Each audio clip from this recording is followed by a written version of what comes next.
आपको चाहिए जवाब तो देखिए हमारे साथ होता लाइव पर हम नहीं बोलेंगे बात। वाराणसी के घाटों पर ग्रहण में स्नान करने वाले श्रद्धालुओं को जिला प्रशासन की तरफ से कोरोना संक्रमण से बचाव और सुरक्षा के लिए रोक लगाए जाने के कारण एकदम सन्नाटा छाया हुआ है। घाट पर फोर्स लगाया गया है। स्नान के लिए आने वाले श्रद्धालुओं को लौटाया जा रहा है। गंगा घाट पर सूर्य ग्रहण के दौरान लाखों श्रद्धालुओं की भीड़ होती है, लेकिन कोरोना संक्रमण से बचाव को लेकर जिला प्रशासन ने घाट पर आने वाले के लिए रोक लगा दी है। साथ ही जल पुलिस द्वारा लगातार लोगों से घाटों पर न आने की अपील भी की जा रही है। हाँ हाँ जी, अपना नाम और परिचय बता दें। ज्योतिषाचार्य पंडित पवन त्रिपाठी। पवन जी, ग्रहण लगने वाला है जी, ये कब लग रहा है और चीन पे इसका क्या प्रभाव होगा? देखिए, ग्रहाधीनम जगत सर्वम, ये सारा जगत ही ग्रहों के अधीन है। और जैसा कि हम देख रहे हैं कि देश ही नहीं बल्कि पूरा विश्व कोरोना नामक महाव्याधि से जूझ रहा है, निश्चित रूप से इसका खगोलीय प्रभाव रहा है। दिसंबर 2019 में घटने वाला जो सूर्य ग्रहण था और उसके साथ साथ 6 ग्रही जो योग बना हुआ था, उसके दुष्परिणाम के रूप में, उसके प्रभाव के रूप में कोरोना नामक महामारी समाज को मिली। ठीक 6 महीने बाद पुनः 21 जून को पुनः सूर्य ग्रहण लगने जा रहा है। इस बार का जो सूर्य ग्रहण होगा वो मिथुन राशि पर और वृक्षा नक्षत्र पर होगा। धर्मशास्त्रों की अगर बात करें तो ज्योतिष के मूर्धन्य विद्वान आचार्य वाराह जो कि 6वीं शताब्दी के मूर्धन्य दैवज्ञ थे, उन्होंने अपने ग्रंथ बृहत संहिता में स्पष्ट रूप से लिखा है कि यदि आषाढ़ महीने में कोई भी सूर्य ग्रहण अथवा चंद्र ग्रहण लगता है तो उसके दुष्परिणाम बहुत विकट होते हैं। और स्पष्ट रूप से अपने श्लोक में उन्होंने लिखा है कि गांधार काश्मीर पुलिंद चीनान हतान वदेन मंडल वर्ष वश्मिन, यदि आषाढ़ महीने में अमावस्या तिथि को सूर्य ग्रहण लगता है तो गांधार यानी कि कांधार का भाग, ऑक्युपाइड कश्मीर का भाग, और इधर चाइना और पुलिंद यानी कि नेपाल से के पीछे का भाग और कैलाश और तिब्बत से जुड़ा हुआ भूभाग, यानी कि उत्तर का वो पैगर भूभाग है। खास तौर से चीन शब्द का प्रयोग किया शास्त्र में, और चीन इत्यादि देशों का नाश होता है। और जब ये ग्रहण लग रहा होगा मिथुन राशि पर, उस समय एक ग्रह होगा जो मंगल, जो इस ग्रहण को देख रहा होगा। तो निश्चित रूप से कहा है कि भौम यदि ग्रहण को देखता है तो निश्चित रूप से युद्ध की संभावनाएं प्रबल हो जाती हैं। देश में अग्नि भय होता है, चोरी डकैती और तस्करी का योग बढ़ जाता है। तो निश्चित रूप से मंगल जो होता है युद्ध का कारक ग्रह होता है। तो सीमावर्ती जो भूभाग हैं, जो चीन से सटे हुए जो भूभाग हैं, पाकिस्तान से सटे हुए जो भूभाग हैं, निश्चित रूप से यहाँ पर उत्पाद का योग बना हुआ है। अगर हम बात करते हैं गुरुजी होगा तो युद्ध की संभावना बन रही है, तो उस पर थोड़ा विस्तार से जानना चाहूंगा। बृहत संहिता में आचार्य वाराह ने स्पष्ट रूप से लिखा है कि अगर मंगल ग्रहण को देखता तो जब ग्रहण लगा होगा तो मीन राशि पर मंगल होगा और मिथुन राशि पर सूर्य और राहु बुध और चंद्रमा होंगे।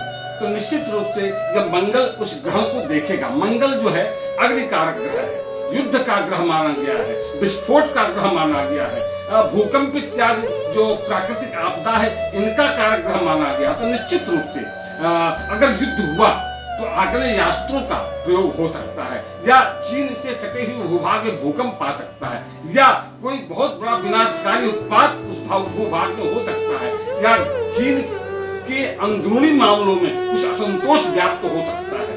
खास तौर से शास्त्रों में इस प्रकार का स्पष्ट अनुभव संदेश मिलता है कि इस समय जो कि यह ग्रहण लगा हुआ है और ऐसे उत्पादकारी योग संयोग बने हुए हैं, तो निश्चित रूप से यह चाइना के लिए और पाकिस्तान के लिए और कश्मीर इत्यादि जो सटे हुए भूभाग है उनके लिए यह ग्रहण अच्छा योग संयोग लेके नहीं आया हुआ है।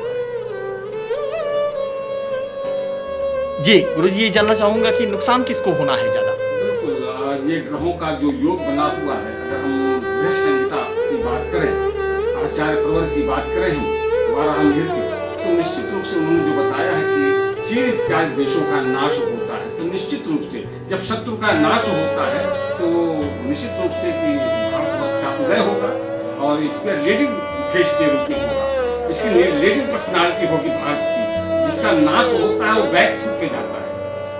और दूसरी बात अगर हम देखते हैं दोनों की राशि, भारतवर्ष की और चीन की, तो चीन की जो राशि है वो मीन राशि बनती है, नाम राशि मीन राशि बनती है। मीन राशि वालों के लिए व्यथा बताया गया है ये जो ग्रहण जो लेके आया हुआ है चतुर्थ, यानी कि युद्ध की के भाव जो दिख रहे हैं इस समय सीमा पर, इसके साथ साथ आंतरिक कलह भी झेलना हो सकता है चाइना को, उसके गृह नगर में भी उत्पात की स्थितियां प्रकट हो सकती है, असंतोष की स्थितियां खुद के उसके राष्ट्र में भी उत्पन्न हो सकती है। अगर इस संदर्भ में हम भारतवर्ष की कुंडली देखें, भारतवर्ष की नाम राशि से कुंडली देखें तो धनु राशि की कुंडली बनती है। बिल्कुल थोड़ा सा व्यापार को लेकर के चिंता बढ़ सकती है, लेकिन बाकी चीजें यहाँ सीमाओं को लेकर के डोमिनेटिंग फिगर में रहेगा भारत, लेकिन व्यापार के लिए इसके लिए अच्छा नहीं है। इस तरह से हम कह सकते हैं कि यह और दूसरी बात जो कोरोना नामक महाव्याधि है, इसका जो कुप्रभाव है ये सेकेंड फेज, यानी ये ग्रहण उसका सेकेंड फेज लेके आया हुआ है, यानी कि अब जो उसके दुष्परिणाम है बताते हैं कि समाज में चोरी डकैती और उत्पात बढ़ जाएंगे। कुर्म क्षेत्र पद्धति के अनुसार अगर हम बात करते हैं भारतवर्ष में कौन सा भूभाग अधिक प्रभावित होगा, तो मध्यवर्ती भूभाग, जिसमें मध्य प्रदेश और उधर महाराष्ट्र का कुछ भाग लेकर के इधर उड़ीसा की तरफ का कुछ भाग ये जो भूभाग है विशेष रूप से प्रभावित होने वाला होगा। लेकिन कुल मिलाकर के भारतवर्ष के लिए यह अच्छा योग और संयोग लेकर के आया हुआ है। मतलब ये ग्रहण भारत के लिए हितकारी है, ये कहा जा सकता है। यह ग्रहण भारतवर्ष के लिए बिल्कुल हितकारी है, क्योंकि शत्रु दमन, जब शत्रु का दमन निश्चित है, शास्त्रों में ऐसा वर्णन आया है कि चीन इत्यादि देशों का नाश होता है, तो निश्चित रूप से कहा जाता है अगर शत्रु का नाश होता है तो निश्चित रूप से उल्लास प्राप्त होता है, और जब विजय श्री प्राप्त होती है तो निश्चित रूप से जनता में भी उमंग और उल्लास होता है। जिस तरह की घटना हुई है बॉर्डर पे और भारतीय सैनिकों को अपने बलिदान देने पड़े हैं, इससे देश बड़ा उद्वेलित है। बिल्कुल, और बिल्कुल ये जो खगोलीय घटनाएं घटती है अनंत में, उसका परोक्ष या अपरोक्ष रूप से प्रभाव पड़ता ही है। ग्रहण के कुछ दिन पहले से भी प्रभाव पड़ने दिखने शुरू हो जाते हैं और ग्रहण के 6 महीने बाद तक इसके प्रभाव बने रहते हैं। तो निश्चित रूप से ये एक सामान्य खगोलीय घटना जरूर है, लेकिन इसके जो फल होते हैं हमारे ज्योतिष शास्त्र में असामान्य बताए गए हैं। तो निश्चित रूप से इसमें चीन इत्यादि देशों का नाश होना निश्चित है, और ये बैक फुट पर जाएंगे, ये चारों तरफ से घिर जाएंगे।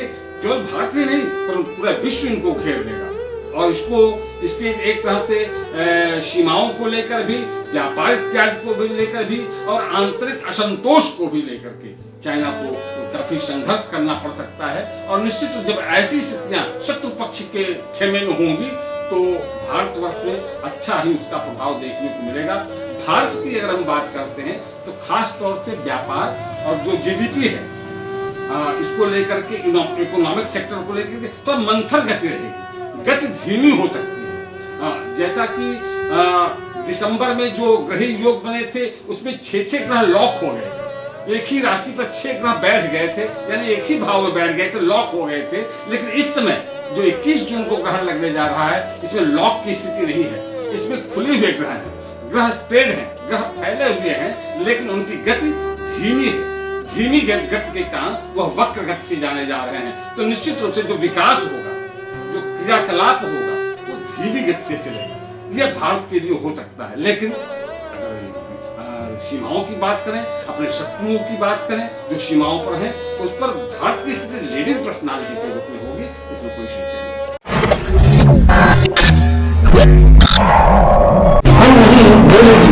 चल आ रहा है हर सोमवार रात 8 बजे।